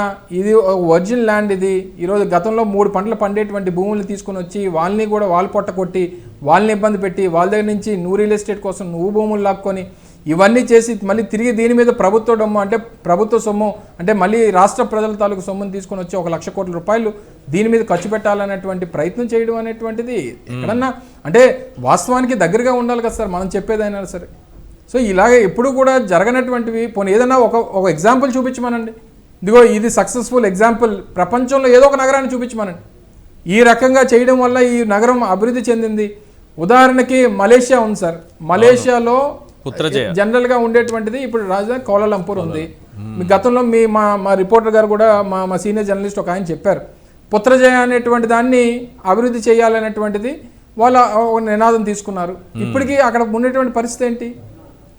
ఇందాక పెద్దలు అమర్గా చెప్పినట్టు లేకపోతే ఇంకో గోస్ట్ సిటీ అంటున్నారు. అక్కడికి ఎవరు ghost city, Putrajaya ghost city అని చెప్పి పగలెళ్ళి పనులు చేసుకొని సాయంత్రానికి తిరిగి వచ్చేస్తున్నారట అందరూ. అమర్ గారు చెప్పినట్టు రాయ్పూర్ అన్న, నేను రాయ్పూర్గా ఇప్పుడు కొత్తగా పేరు పెట్టింది నయా రాయ్పూర్ అని చెప్పి పేరు పెట్టాను. దాని పరిస్థితి ఏంటి? అది కేవలం ఎగ్జిస్టింగ్ ఉన్నటువంటి రాయ్పూర్కి కేవలం 25-30 కిలోమీటర్ల దూరంలోనే ఉంది నయా రాయ్పూర్. అయినా సరే పరిస్థితి ఏంటి? ఇప్పటికి రాష్ట్ర విభజన జరిగి ఎప్పుడు అయింది? వాళ్ళకి అయిపోయి 23 సంవత్సరాలు అయింది. కానీ ఇప్పుడు పరిస్థితి ఏంటి? ఇప్పటికీ నయా రాయ్పూర్ పరిస్థితి. సో ఇవన్నీ కూడా ఉదాహరణకి మనకి ఎగ్జాంపుల్స్ కనబడతా ఉన్నాయి. ఒక పక్క అభివృద్ధి చెందినటువంటి నగరం మనకు చేతిలో ఉంది, ఏది లేదనుకోండి. ఇప్పుడు మనకు విశాఖపట్నం కూడా లేదనుకుందాం, కొత్తగా ఏర్పడినటువంటి ఆంధ్రప్రదేశ్కి విశాఖపట్నం కూడా లేదనుకోండి. పోనీ ఆయన చేసిన దానికి బాగానే చేశాడు చంద్రబాబు నాయుడు అని చెప్పని అనుకోవడానికి ఒక పక్క ఉంది కదా. ఒక నగరం మనకి అభివృద్ధి చెందినటువంటి నగరం కనబడుతుంది కదా. పక్క శివరామకృష్ణ కమిటీ వచ్చి విశాఖపట్నం అయితే బాగుంటుందని చెప్పింది కదా. చివరికి శివరామకృష్ణ కమిటీ వచ్చి రిపోర్ట్ ఇస్తే అక్కడేమి వద్దని చెప్పారంటే ఆయన అక్కడ భూములు కొనుక్కున్నాడు, ఆయన దొనకొండలో భూములు కొనుక్కున్నాడు. చివరికి వచ్చినటువంటి కమిటీల మీద కూడా మీరు అబండాలు వేసేటువంటి కార్యక్రమం చేశారు. చివరికి మీరెవరితో కమిటీ చేశారు? నారాయణ, సుజనా చౌదరి, గల్లా జయదేవ్, వీళ్ళతో మీరు కమిటీ చేస్తారు.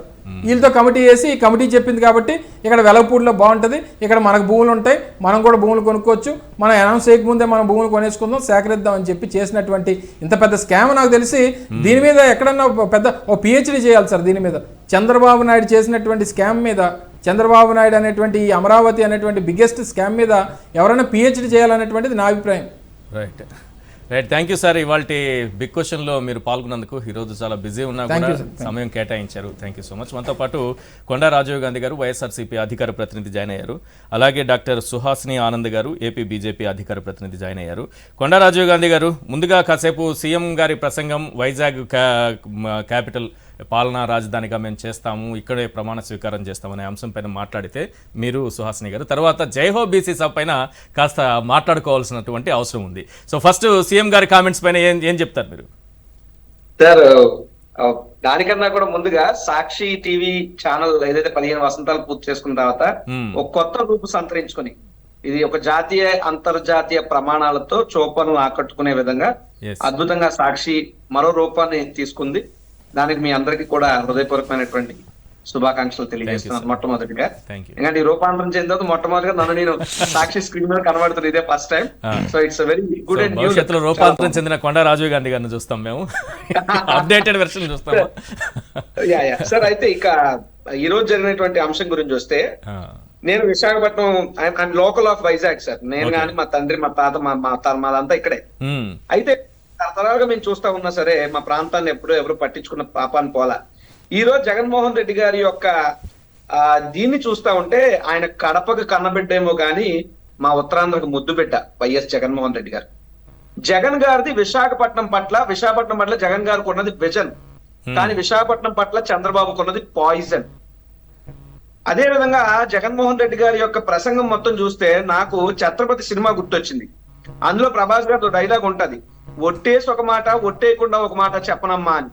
అలా జగన్మోహన్ రెడ్డి గారు ఎన్నికలు వస్తున్నాయని ఒక మాట, ఎన్నికలు అయిపోయాయని ఒక మాట చెప్పనన్నట్టు విధంగా, అంటే అమరావతి రాజధాని విషయమై చెప్పి జగన్మోహన్ రెడ్డి గారి ప్రభుత్వం మీద ఎంత బురద జల్లాలో, ఎన్ని సినిమాలు తీయాలో, ఎన్ని కుట్రలు చేయాలో అన్ని వాళ్ళు చేశారు.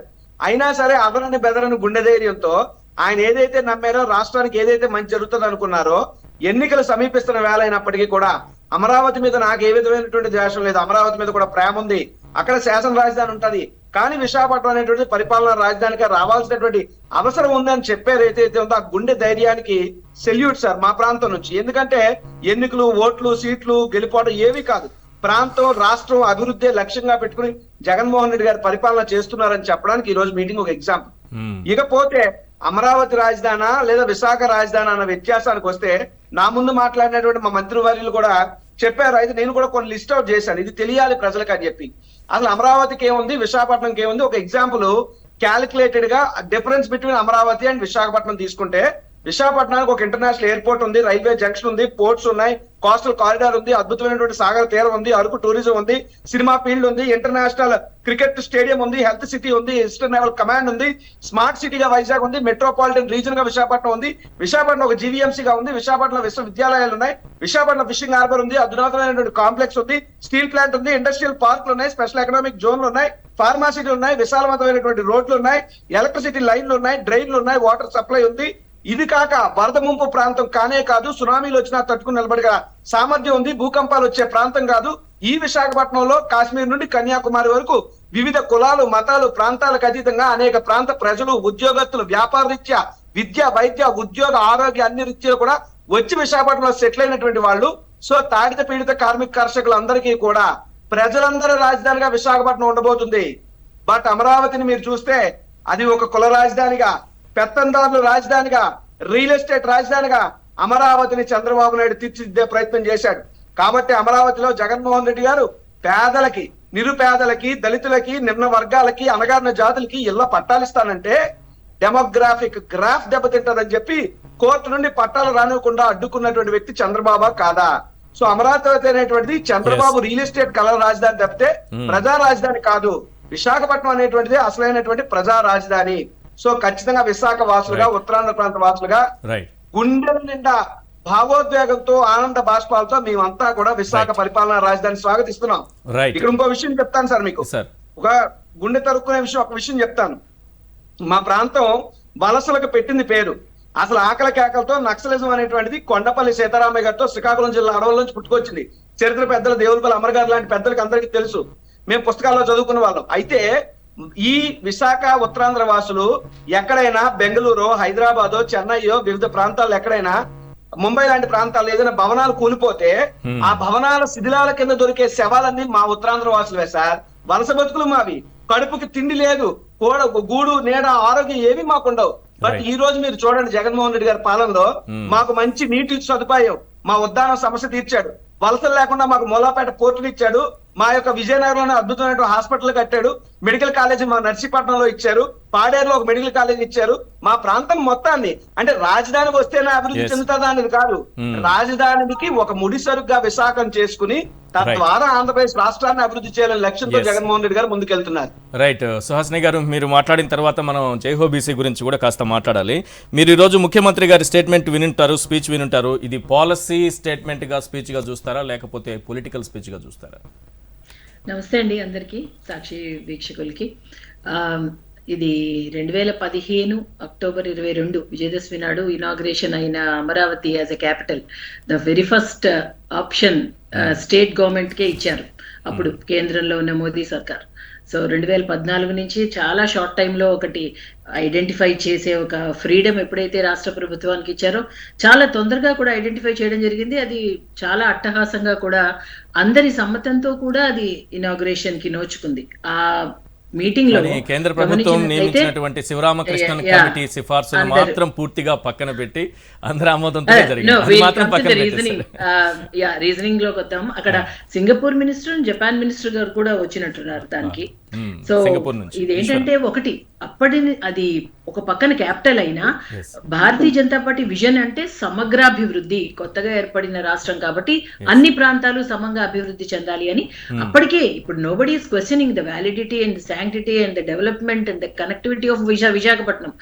ఎప్పుడో అది ఇంటర్నేషనల్ స్మార్ట్ సిటీ అండ్ ఉన్న 4 స్మార్ట్ సిటీస్ లో ఒకటి విశాఖపట్నం, అమరావతి, కాకినాడ, తిరుపతికి మనకి ఫండ్స్ కూడా రావడం జరిగింది. ఇదే కాకుండా రీసెంట్ గా కూడా మనం చూసినట్లయితే నీతి ఆయోగ్ అండి ద పైలట్ ప్రాజెక్ట్స్ లో ముంబై, సూరత్ అండ్ అందులో విశాఖపట్నం ఉంది, వారణాసి అండ్ విశాఖపట్నం. అంటే ఒకటి న్యాచురల్ గా డెవలప్ అవుతున్నది విత్ ఆల్ కనెక్టివిటీస్. అది అన్డౌటెడ్లీ ఇట్ ఈస్ రైట్. కానీ ఇప్పుడు జగన్మోహన్ రెడ్డి గారు ఏంటంటే this is not the first time. మొన్న సిఐఐ సమిట్ లో కూడా వారు చెప్పడం జరిగింది విశాఖపట్నం ఈజ్ ది క్యాపిటల్ అని. ఇదేంటి అవుతుందంటే మాటలతో చాలా అద్భుతంగా అందంగా ఒక క్యాపిటల్ ఆఫ్ అవర్ ఆంధ్రప్రదేశ్ అనేది సృష్టించబడుతోంది 2015 నుంచి కూడా. కానీ చేతలకు వచ్చేసరికి లాట్ ఆఫ్ కన్ఫ్యూజన్. ఇప్పటికి ఏది జరగలేదండి. Whether it is Visakhapatnam or Amaravati or Kurnool ఏమైంది, 1-3 అయింది. ఇప్పుడు కూడా ఒక 2 కాంట్రడిక్టరీ ఏమొస్తున్నాయంటే ఈ స్టేట్మెంట్ లో, ఒకటి విశాఖపట్నంకి ఇదండి, విశాఖపట్నంకి కనెక్టివిటీ ఉంది, విశాఖపట్నం ఇలా ఉన్నాయి, అవి ఉన్నాయి, అన్ని సోర్సెస్ ఉన్నాయి. But Visakhapatnam capital I would come అని అంటున్నారు ఇప్పుడు కూడా జగన్మోహన్ రెడ్డి. ఎందుకంటే because the case is still in the court, will అని కాదు. సో ఇది చాలా సార్లు కూడా చెప్పడం జరిగింది. ఏమవుతుందంటే ఈ స్టేట్మెంట్స్ వల్ల ఒక క్లారిటీ ప్రభుత్వము ప్రజలకు ఇవ్వాల్సిన బాధ్యత అయ్యింది. ప్రజలలో ఏంటంటే విశాఖపట్నం వాసులకి కూడా ఉత్తరాంధ్ర డెవలప్మెంట్ మీకు క్లారిటీ ఏమైనా మిస్ అయిందా సీఎం గారి స్పీచ్ లో? ఇది ఇక్కడ మేము రాజధానిగా దీన్ని అనుకుంటున్నాను, విశాఖ పాలనా రాజధానిగా ఉండాలి, ఇక్కడికే నేను రాబోతున్నాను, ఇక్కడ నుంచి నెక్స్ట్ ఎన్నికల తర్వాత పరిపాలన చేయబోతున్నాను, ఇక్కడే ప్రమాణ స్వీకారం చేయబోతున్నాను, నాకు అమరావతి పైన ఎటువంటి ద్వేషం కానీ కోపం కానీ ఏమీ లేదు, అక్కడ శాసన రాజధాని కొనసాగుతుంది, అన్ని ప్రాంతాలు అభివృద్ధి చెందాలి, 1,00,000 కోట్లు ఒకే చోట కుప్పగా పోయడం కరెక్టా? ఇప్పుడు ఇందులో ఏమైనా క్లారిటీ ఏమైనా మిస్ అయిందా మీకేమన్నా? అదే ఇప్పుడు ఒక విషయం చెప్తామండి. చంద్రబాబు నాయుడు గారు కూడా ఇప్పుడు ఇందాక మీరు చూపించారు, అమరావతి క్యాపిటల్ చేశారు, తర్వాత విశాఖపట్నం చాలా అద్భుత నగరం, ఆర్థిక రాజధానిగా అవ్వాల్సిన క్యాపిటల్ అది అంటున్నారు. ఇప్పుడు జగన్మోహన్ రెడ్డి గారు కూడా definitely Amaravati is capital, Visakhapatnam చాలా అద్భుతమైన అందమైన నగరం అంటున్నారు, కర్నూలు కూడా అంటున్నారు. అందరూ అన్ని పొగుడుతున్నారు. క్లారిటీ ఏది క్యాపిటల్? సో అదేమవుతోందంటే ప్రాక్టికల్ గా 10 సంవత్సరాలు అయింది సార్, పీపుల్ ఇంకా ప్రజలకి రాలేదు రాజధాని. Unfortunately it's long awaited question. And ఇంకొకటి ఏంటంటే ఇది ప్రజల నుంచి కూడా అభిప్రాయం చాలా ఇంపార్టెంట్. ఒక రకంగా మంచి విషయం ఏంటి అంటే before going to elections Jaganmohan Reddy గారు has clearly stated that yes this is going to be our capital, I am going to shift అని, ఇక్కడికే వస్తాను, ఇక్కడే ప్రమాణం చేస్తాను. ఇది మేనిఫెస్టోలో ఇప్పుడు 10 సంవత్సరాల తర్వాత ఇప్పుడు మేనిఫెస్టో క్యాపిటల్ విషయం మేనిఫెస్టోలోకి రావడం అన్నది హాస్యాస్పదము, ఆశ్చర్యకరంగా కూడా ఉంది. అక్కడ చంద్రబాబు గారేమో అమరావతి క్యాపిటల్ గా ఉంటుంది, కొనసాగిస్తాం మేము అధికారంలోకి వస్తే అన్నారు. నేను ఇక్కడే ప్రమాణ స్వీకారం చేస్తాను, విశాఖనే పరిపాలన రాజధానిగా ఉంటుందని జగన్మోహన్ రెడ్డి గారు సీఎం గారు చెప్పారు. సో క్లారిటీ రేపు ఎన్నికల తర్వాత క్లియర్ పిక్చర్ వచ్చేస్తుంది కదా. లేదు సుహాసిని గారు దీంతోనే వెళ్తున్నారు కాబట్టి ఈ పాయింట్ తో result will be based on this. Sorry, Suhasini గారు అన్న ఒక పాయింట్ తో నేను డిఫర్ అవుతాను. ఏమిటంటే 10 ఏళ్ల తర్వాత ఇప్పుడు మేనిఫెస్టోలో ఇది క్యాపిటల్ వైజాగ్ అనే మాట వస్తున్నది అంటున్నారు. అది కరెక్ట్ కాదండి. 2019లో జగన్మోహన్ రెడ్డి గారి అధికారంలోకి వచ్చిన మొదటి శాసనసభ సమావేశాల నుంచే చెప్తున్నారు ఆయన 3 రాజధానుల మాట. 3 రాజధానుల మాటల్లో ఆయన విశాఖపట్నాన్ని కార్యనిర్వాహక రాజధానిగా ఉంటుందని చెప్పి మొదటి రోజు నుంచి చెప్తున్నాడు. ఇప్పటి వరకు విశాఖపట్నాన్ని ఎగ్జిక్యూటివ్ క్యాపిటల్గా ఆయన వెళ్ళి అక్కడి నుంచి పనిచేయడానికి అడ్డంకులు సృష్టించింది ఎవరు? కోర్టులో కేసులు వేసింది ఎవరు? లేకుంటే ఆయన 2019లో అధికారంలోకి రాగానే ఏ మాట అయితే చెప్పినాడో దాని ప్రకారం ఆయన విశాఖపట్నానికి తరలి వెళ్ళడానికి, ఎగ్జిక్యూటివ్ క్యాపిటల్ని అక్కడికి తీసుకుపోవడానికి ఆయన ప్రయత్నాలు చేస్తుంటే దాన్ని అడ్డుకుని ఆపిన వాళ్ళు ఎవరు? ఎందుకు జరిగింది అది? లేకుంటే ఇప్పటికే ఆయన పోయేవాడు కదా. ఇవాళ ఏదో 10 ఏళ్ల తర్వాత ఇప్పుడు కొత్తగా మళ్ళీ వైజాగ్ను క్యాపిటల్ చేస్తా అని చెప్పి ఆయన మేనిఫెస్టోలో పెడుతున్నారు అనేది కరెక్ట్ కాదు. అది ఎందుకంటే సార్, కరెక్ట్ కాదండి. ఈ 2019కి ముందే ఇది అనౌన్స్ అయ్యాక 2019 మేనిఫెస్టోకి కనుక ఇది వచ్చేసి ఉంటుంటే result would have been different. ఏమవుతుంది, 2019 ముందు 2015 నుంచి స్టార్ట్ అయిన దీన్ని అసలు అబ్జెక్షన్ చేయకుండా మేనిఫెస్టోలో 2019 మేనిఫెస్టోలో పెట్టి ఉండాల్సింది మేనిఫెస్టోలో లేదు. ఈసారి 10 years తర్వాత మేనిఫెస్టోలో అన్నది సారీ సుహాసిని గారు ఇప్పుడు కాదు ఇప్పుడు సారీ వన్ సెకండ్ 2024 ఎన్నికల మేనిఫెస్టోలో ఈ అంశం పెట్టినారని ఎవరు చెప్పినారు? ఇప్పటివరకు మేనిఫెస్టో రిలీజ్ కాలే. ఆయన మాట్లాడుతూ ఉన్నాడు, ఆయన చెప్తున్నాడు 2019 నుంచి ఏదైతే చెప్తున్నాడో అది రీటరేట్ చేసినాడు, ఆయన పునరుద్ఘాటించినారు ఇవాళ విశాఖపట్నంలో జగన్మోహన్ రెడ్డి గారు. అంతే తప్ప ఇది కొత్తగా మాట్లాడుతున్న మాట కాదు. ఇది రైట్ రాజీవ్ గాంధీ మాట కొత్తగా కాదు. ఈ పాయింట్ అంశంతో ఎలక్షన్స్ కి వెళ్ళడం అంటున్నా, ఈ అంశంతో ఎలక్షన్స్ కి వెళ్ళడం. రైట్ రాజీవ్ గాంధీ గారు. సుహాసిని ఆనంద్ గారు ఇందాక మాట్లాడితే ఏమన్నారంటే, ఈ రాజధాని పెట్టినప్పుడు అందరూ ఆమోదం తీసుకున్నారు, అప్పుడు ఉన్నటువంటి ప్రతిపక్షం కూడా అంగీకరించిందన్న. ఈ మొదటి నుంచి కూడా బీజేపీ స్టాండ్ కానీ లేదా ఇతర రాజకీయ పార్టీలు ఈ రాజధాని అంశాన్ని జగన్మోహన్ రెడ్డి గారు ప్రజా రాజధాని చేయాలి, రాష్ట్రాన్ని అభివృద్ధి చేయాలనే ఆలోచనలో ముఖ్యమంత్రి గారు వెళ్తుంటే వీళ్ళంతా దాన్ని ఒక రాజకీయ కోణంగా వాడుకుని రచ్చ చేయడానికే మాట్లాడుతున్నారు. జగన్మోహన్ రెడ్డి గారు మాట్లాడినటువంటిది అసెంబ్లీ ఆన్ రికార్డ్ ఉంది, కావాలంటే అనేక సార్లు ప్లే చేశారు, మళ్ళీ మీరు ఒకసారి చూడొచ్చు. మీరంతా కలగలిపి అశ్వత్థామ కుంజరత అని చందంగా జగన్మోహన్ రెడ్డి గారు మీరు అనుకున్నంత స్థాయిలో అంత అన్ని వేల ఎకరాల ప్రభుత్వ భూమి ఎక్కడుంటే అక్కడ రాజధాని పెట్టండి, దానికి అభ్యంతరం లేదన్నారు తప్పితే ప్రజల నుండి వాళ్ళని పీడించి పీల్చి పిప్పు చేసి 3 పంటలు పండే భూమిని కాంక్రీట్ జంగిల్ చేయమని జగన్మోహన్ రెడ్డి గారు ఎక్కడా చెప్పలేదు. సుహాసిని ఆనంద్ గారు ఆ తర్వాత నుంచి మేము అధికారంలో మేము అపోజిషన్ ఉన్నప్పుడు కూడా ఇక్కడ చంద్రబాబు నాయుడు ఇది ఒక రియల్ ఎస్టేట్ స్కామ్ చేస్తున్నాడు, అమరావతి అనేటువంటి దాన్ని గ్రాఫిక్స్ లోనే పెట్టాడు అన్నటువంటి విషయాన్ని అప్పటి నుండి చెప్తున్నాం. తర్వాత నేను ఇందాక నా యొక్క ఇంట్రోలోనే మొట్టమొదటిగా నేను ఒక మాట చెప్పాను, వైజాగ్ పట్ల జగన్మోహన్ రెడ్డి గారికి విజన్ ఉంది, కానీ చంద్రబాబు నాయుడు మనసులో వైజాగ్ పట్ల పాయిజన్ ఉంది. ఆ పాయిజన్ ఏమనుకున్నారు? ఏ రోజు కూడా మీరు చెప్పారే అశ్వత్థామ అతః కుంజరహ అని. ఆ లెక్కన ముఖ్యమంత్రి గారు అప్పుడు ప్రతిపక్ష నేతగా జగన్మోహన్ రెడ్డి గారు మాట్లాడిన దాంట్లో కట్ చేసి ఎక్కడి వరకు చూపించాలో అక్కడ వరకే చూపిస్తారు, అక్కడ వరకే వినిపిస్తారు. ఆ తరువాత ఏంటంటే నేను వినిపిస్తాను, ఆ రోజు అసెంబ్లీలో మాట్లాడిందే వినిపిస్తా, దయచేసి వినాలి.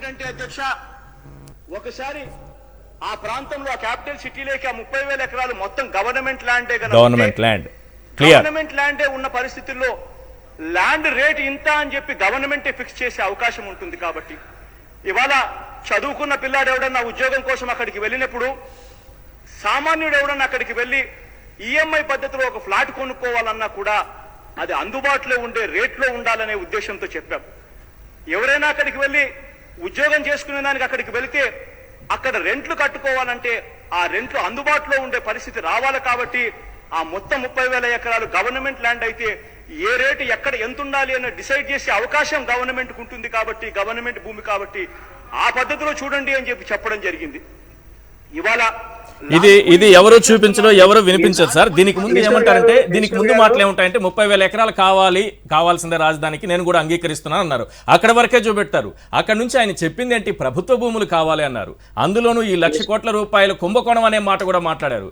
ప్రధాని గారు శంకుస్థాపనకు వస్తున్న రోజు ఒక ఆహ్వానం పత్రిక పంపిస్తే నేను రాను, 1,00,000 కోట్ల రూపాయల అవినీతి జరిగిన చోట నేను అడుగు పెట్టనని కూడా ఆ రోజు ప్రతిపక్ష నేతగా ఆయన లెటర్ రిలీజ్ చేశారు. రాష్ట్ర ప్రజలకే చెప్పారు, బహిరంగ లేఖ రాశారు. ఈశ్వర్ గారు మీకు నా హృదయపూర్వక ధన్యవాదాలు. ఎందుకంటే మేము చెప్పినటువంటి మా అక్షరాలు సత్యం, అవి వాస్తవం అని చెప్పి ఆ జగన్మోహన్ రెడ్డి గారి స్పీచ్ ని ఇమీడియట్ గా ప్లే చేశారు. మీకు ప్రత్యేకమైనటువంటి ధన్యవాదాలు. ఒకటేంటంటే ఇక్కడ రాజీవ్ గారు ఒక పాయింట్ మీద ఆర్గ్యుమెంట్ అన్నది అసెంబ్లీలో జరుగుతుంది. ఎందుకంటే వాళ్ళు ప్రామిస్ చేసిన దానిపైన మీరు అన్నది ఏంటి, మీరు చేసింది ఏంటి అన్న పైన వాదోపవాదాలు జరుగుతాయి. కానీ shifting of the capital is a major segment. నాదొక పాయింట్ తర్వాత మీరు మాట్లాడండి ప్లీజ్. నాదొక పాయింట్ సమయం తక్కువ ఉంది, మీరు చెప్పండి, తర్వాత సుహాసిని గారు మాట్లాడతారు. అసెంబ్లీలో డిస్కషన్ అయిందా ఇంకోటి అయిందా అన్నటువంటిది పక్కన పెడితే ఈ డిస్కషన్ అసెంబ్లీలో అయినా పబ్లిక్ ప్లేసెస్ లో అయినా బహిరంగ సభల్లో అయినా what is the stand of YS Jaganmohan Reddy గారు? బహిరంగ సభల్లో మాట్లాడంగా అసెంబ్లీలో మాట్లాడే రికార్డెడ్ సార్, అది రికార్డెడ్ అయిన దాన్ని కూడా డిస్కషన్ లో భాగంగా అని చెప్పి అంటే ఏ మ్యూజిక్ ఆ మూమెంట్ అన్న పద్ధతిలో మనం ఏం చెప్పినా సరే అడిది పిడి తిప్పి వాళ్ళకి కావాల్సిన లైన్ లో తెచ్చుకోవడంలో బీజేపీ వారు సిద్ధం. ఒకటి రాజీవ్ గారు మీరు అలాగే క్లియర్ గా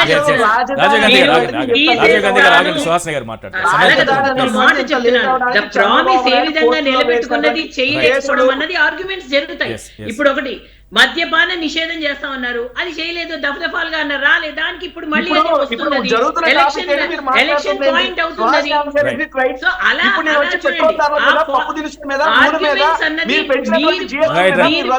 టాపిక్ డైవర్ట్ అవుతుంది, సమయం మించిపోతుంది. ఒక చిన్న పాయింట్ నేను అమర్ గారితో మాట్లాడాలి సార్, ప్లీజ్. ఇద్దరు ఆగాలి.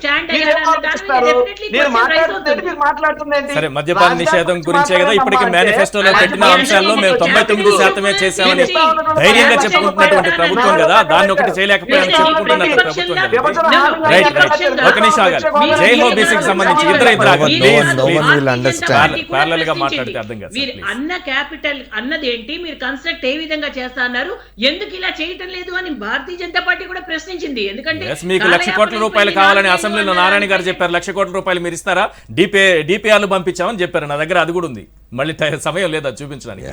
మీరు ₹1,00,00,000 మీరు ఇవ్వరు కదా, ఎలా నిర్మిస్తారు? అది సాధ్యం కాదు. ఒక నిమిషం, బీసీ జై హో బీసీకి సంబంధించి కొన్ని దృశ్యాలు ప్లే చేయండి, దాన్ని చూసిన తర్వాత అమర్ గారి ఒపీనియన్ తీసుకుందాం ప్లీజ్.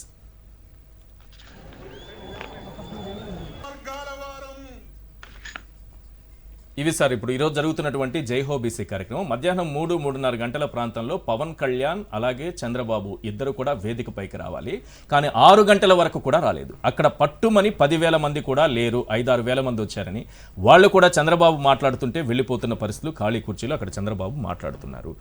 పవన్ కళ్యాణ్ చంద్రబాబు తాడేపల్లిగూడెం సభ ఒకటి చూసాము, ఈ సభ చూసాము. అసలు ఏం జరుగుతోంది? ఇంత పెద్ద సభ, ఇద్దరూ కలిసి ఒక 14 ఏళ్ళు ముఖ్యమంత్రిగా చేసిన వ్యక్తి, లేకపోతే సినిమా స్టార్డమ్ ఉన్నటువంటి వ్యక్తి, ఇద్దరు మేము కలిసిపోయాము, ఏదో ప్రభంజనం సృష్టించబోతున్నాం అంటుంటే ఇక్కడ ఎందుకు ఇట్లాంటి పరిస్థితి కనిపిస్తుంది? ఒకటండి, ఇప్పుడు సరే ఈ మీటింగ్లలో జనం ఎంత వస్తున్నారు ఏందని అట్లా పెడితే వాళ్ళు మాట్లాడుతున్నది ఏమిటి? వాళ్ళు ఏమైనా ఇష్యూస్ మాట్లాడుతున్నారా? వాళ్ళు మాట్లాడుతుంది 4 మాటలు. ఒకటి, ఆయన చంద్రబాబు నాయుడు గారు గొంతు చించుకొని హూ కిల్డ్ బాబాయ్ అని మాట్లాడుతూ ఉంటాడు. రెండవది, చెల్లెని గోడకేసి కొట్టావు, తల్లిని చెల్లగొట్టావు, లేకపోతే ఇంకో చెల్లెని ఇచ్చేసావు అంటే వీళ్ళకి ఏం జరుగుతున్నది? ఇష్యూస్ లేవు.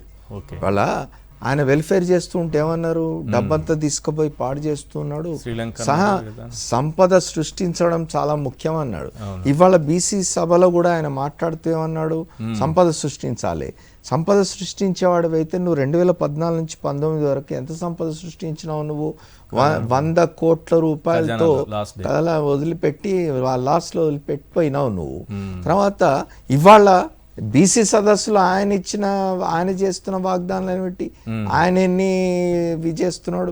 జగన్మోహన్ రెడ్డి గారి ప్రభుత్వాన్ని, జగన్మోహన్ రెడ్డి గారిని ఓ పక్క ఈయన డబ్బంతా కూడా సంక్షేమానికి ఖర్చు పెడుతున్నాడు, ఇది శ్రీలంక అవుతున్నది, ఇది దివాలా తీసిపోతుంది రాష్ట్రం అన్నవాడు అక్కడ పోయి ఆయన మాట్లాడుతుంది ఏమిటి? జగన్మోహన్ రెడ్డి గారు చేస్తున్న దానికంటే డబుల్ ఇస్తా అని చెప్తున్నాడు ఆయన. ఇదేమిటిది? తర్వాత సరే, మాట్లాడడానికి విమర్శించడానికి వాళ్ళ ఇద్దరి ఉపన్యాసాలు కూడా ఏదో సినిమా డైలాగుల్లాగా ఉన్నాయి తప్ప సూపర్ హిట్ అంటాడు, అట్టర్ ఫ్లాప్ అంటాడు, బ్లాక్ బస్టర్ అంటాడు, లేకపోతే అన్స్టాపబుల్ అంటాడు, అన్ని సినిమా డైలాగులు మాట్లాడుతున్నారు తప్ప ఇష్యూస్ మాట్లాడాలి. ఈ రాష్ట్రంలో ప్రజలు ఇగో ఈ ఫలానా సమస్య చాలా సీరియస్గా ఉంది అని ఇష్యూ మాట్లాడు. ఆ ఇష్యూస్ ఏం లేవు కదా. ఎంతసేపు వ్యక్తిగత జీవితంలోకి పోయి ఆయన భార్య అనో, లేకపోతే ఆయన చెల్లె అనో, ఆయన తల్లి అనో, చిన్నానో ఇట్లాంటివి మాట్లాడడం వల్ల ప్రజలు ఏం తీసుకోవాలి? ప్రజలు నీ దీనిలోంచి ఏం సందేశం తీసుకోవాలి ప్రజలు? రైట్, థ్యాంక్ యూ సార్, మీరు చర్చలో పాల్గొన్నందుకు, అలాగే చివరి నిమిషంలో దానికి మంచి విశ్లేషణ అందించినందుకు. అలాగే గుడివాడ అమర్నాథ్ గారు చర్చలో పాల్గొన్నారు, వారికి ప్రత్యేకంగా ధన్యవాదాలు. సుహాసిని ఆనంద్ గారు, అలాగే కొండా రాజీవ్ గాంధీ గారు ప్రత్యేకంగా ధన్యవాదాలు. ఇది వాటి చర్చ కార్యక్రమం చూస్తూనే ఉండండి సాక్షి టీవీ.